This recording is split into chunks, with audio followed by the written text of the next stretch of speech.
Daggerheart. Daggerheart, Daggerheart, Daggerheart, Daggerheart, Daggerheart. Daggerheart, come and me want to go home. Come, Mr. Mercer Man, tell us about campaign 4. Daggerheart, come and me want to go home. You know, at this point, I only do these because I like singing the song. Good morning, my nerds. How are you? Happy holidays. It's your favorite pathological liar, the OGGM, coming to you from Site B with a little chunk of Daggerheart news to end 2024. It's not much. It's mostly rumors and hearsay, but who knows? It could mean something. It could mean nothing at all. We don't know. Because thankfully, after almost 10 years, Matt Mercer has finally learned his lesson and is now only speaking in hyperboles and metaphors and maybes, as opposed to jumping on yet another grenade that would have inevitably turned everybody in the world against him. So congratulations, Matt. It took you 9 years too long, but you finally realized to play your cards close to your chest. So what am I talking about? So as we know, our friends and family from Critical Role are hop, skipping, and jumping around the world to celebrate the 10th anniversary of Critical Role, to talk about the Netflix show, not Netflix, the Amazon thingy, Vox Machina, and the new Amazon thingy with the Mighty Nine, and the inevitable end of Campaign 3, which has lasted longer than anybody ever thought. I mean, weren't we talking about the end this time last year? And it just got dragged on. And I mean, how long have they been on that stupid moon and dragged on? Well, finally, perhaps the end is in sight. So, of course, it's a topic of conversations during the convention, especially with Daggerheart so close to finally hitting the shelves. So he did a Q&A at the latest one. I think it was in Dallas. And they talked about that. We know that there's going to be at least 2 live plays of Daggerheart with the cast during this convention one. One live play is going to feature them playing the characters from Vox Machina using the Daggerheart system. And the second one doesn't make a lot of sense when you read the description, but then you're just like, oh, okay, I get it. All right, so the second one, they're going to be playing the characters that they portray in the opening scene of each episode of Campaign 2. So during the credits for Campaign 2, there's this scene with them all dressed up as sort of 1980 versions of themselves playing D&D in somebody's house.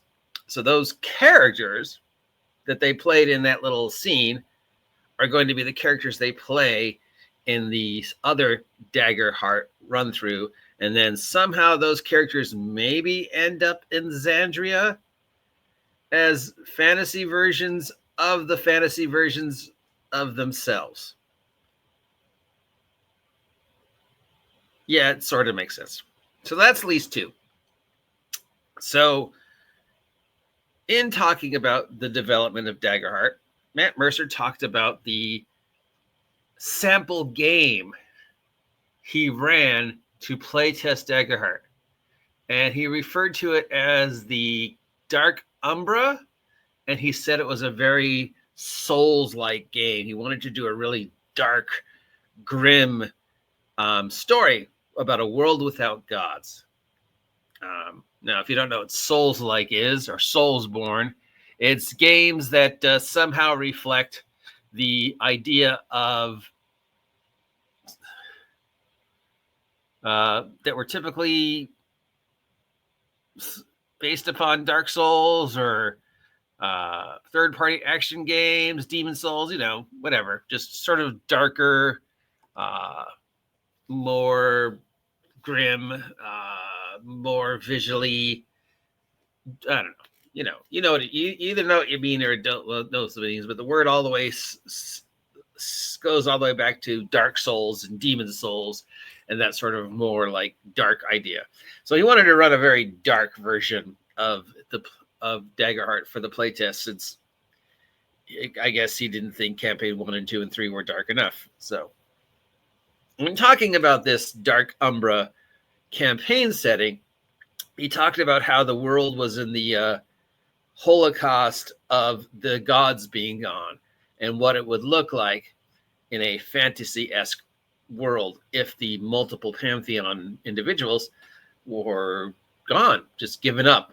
Would it be a good thing? Would it be a bad thing? How dark would a world without gods, without faith, without hope get? Or would it, not really matter if the gods were gone? I mean, what if you woke up tomorrow and all the churches and temples and cathedrals were just gone and there was no pope and, organized religion just didn't exist? Would the world continue on, or would it crash and burn? So being a Dark Souls-like game, he wanted it to be very dark, of course, because of his players and the environment, and it ended up being very silly. Now, out of all that, what people heard was it's a world without gods. And that hop, skipped, and jumped over to the current never-ending story of the end of Campaign 3, which deals with a creature, individual, something, trying to get rid of all the gods in the Campaign 3 world. Xandria, Toldori, all the Toldori gods, all the gods that he borrowed from D&D or other mythology. So there's one side that wants the gods to all be gone. And there's the other side that wants to keep things pretty much the way they are. I mean, they're the gods. We got to save them, right? We don't need blah, blah. I'm a cleric. What's going to happen? That kind of thing. I'm getting headaches, guys. So that is the tail end of the story of Campaign 3, that there's a very strong possibility that all the divine entities of Tal'Dorei are going to go away. They're going to be gone. We've speculated that the reason why Mercer started this sort of Holocaust idea was either a homage to the Avatar trilogy, or more likely as a way to explain any changes between Campaign 3 and Campaign 4 mechanically, and to separate anything finally that connected him with Wizards of the Coast. Because 10 years ago, when he was running D&D Pathfinder, he was using those gods. And then when he jumped over to 5e, a lot of the Tal'Dorei universe became very, ingrained in 5th edition. So there were gods and spells and magic items that were 5e. But now that it's apparent he's trying to separate himself from any connection to Wizards of the Coast, anything that he might have taken from Wizards of the Coast that is theirs, like some of the gods, like Tyr, who seems to show up in every mythology, he's getting rid of. And he's getting rid of through this sort of apocalyptic scenario. So one group of the player characters are very pro, let's get rid of the gods. We hate the gods. Look what they're doing. But the other group of the player characters, which are being run by the same people, want to help the gods. But anyways, we have this scenario spiraling towards this possible Holocaust with the gods being gone. Flash forward to Matt Mercer's playtest in Daggerheart of a world where the gods were gone, which leaves us finally getting to the conclusion of this very long-winded adventure. Could Campaign 4 be using Daggerheart instead of a version of Dungeons & Dragons? Now, for the past year, I have said that I cannot see any reason why he wouldn't do this. It makes the most financial sense to have as much stuff that they do as possible connected to their product line.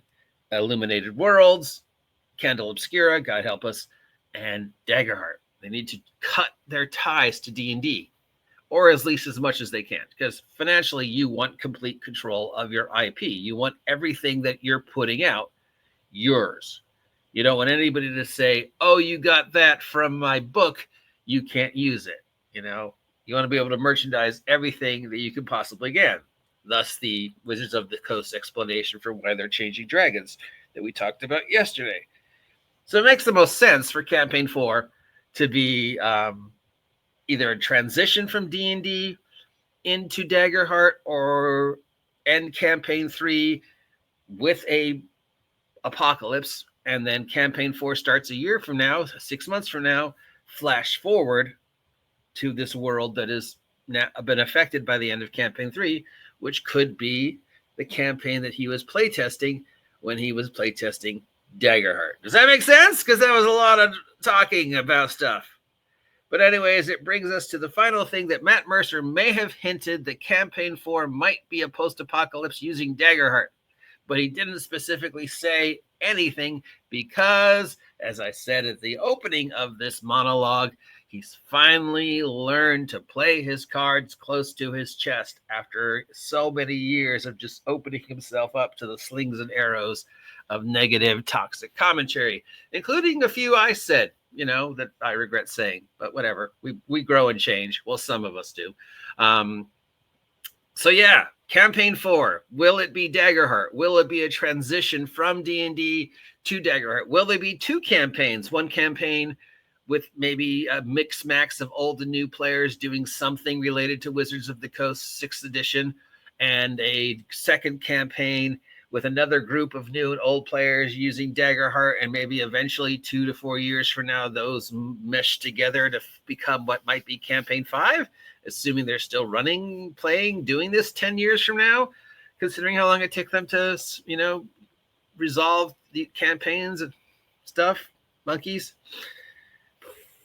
I think he should either end it on a cliffhanger or end it on an apocalypse, start Campaign 4 as the transition from D&D to Daggerheart, using the events of Campaign 3 to explain changes in the magic system. Oh, magic used to work like this, but now there was this devastation and everything changed, and now magic works like this, going back to the Avatar trilogy, which, TSR used to explain the transition from X edition to X edition and why things are suddenly different. So there you go. People are guessing that based upon all that, Campaign 4 might be Daggerheart, or might be a combination of both. Or there might be a separate game with Daggerheart. We're definitely going to see them do something with Daggerheart next year. Anyways, that should be the last Matt Mercer Critical Role news for 2024. I don't know how much Critical Role news we'll cover in 2025. We dedicated way too much time this year to Critical Role. And you know what? Let them just do whatever they're going to do. I've got my personal opinions on them, and, possibly, it's the best, worst thing that happened to the hobby, but we wouldn't be where we are in the hobby right now if it wasn't been for what they did. And let's face it, every one of us would have wanted to have been them, right? Oh yeah. I mean, there's not anybody out there who's going to tell me, no, I wouldn't have want my D&D game to be on YouTube and to get famous and to become a millionaire doing something I absolutely love. So love them or hate them, they have changed the industry and they exist, and we wouldn't be where we were right now in the toxic sludge that is the tabletop role-playing game community without at least them, and D&D wouldn't be as popular as now without them. So yay? Question mark? I don't know. Again, what do you think? Campaign 4? Do you even care? You're like me. You're just like, well, we know there's going to be a Campaign 4, and we know they're going to be doing something with Daggerheart. It makes sense for them to dump D&D altogether, or at least mostly.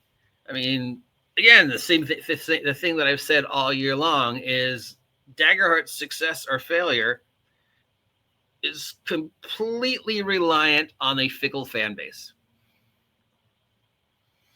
and how they respond when it finally hits the shelves. It could be the most ridiculous system ever. I mean, it's too dependent upon gadgets. What happens if I lose the fucking cards? Are you going to have replacement cards available?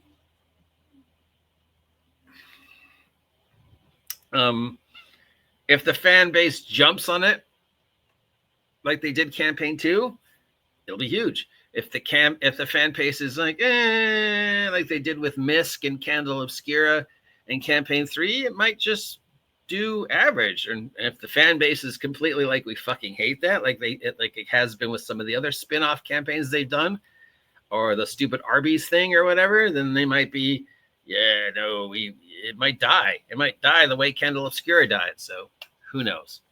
That's it for Critical Role news for 2024. Hopefully you appreciated me talking about it. Who knows how much of it I'll cover next year, or maybe not at all. I don't know. See you later.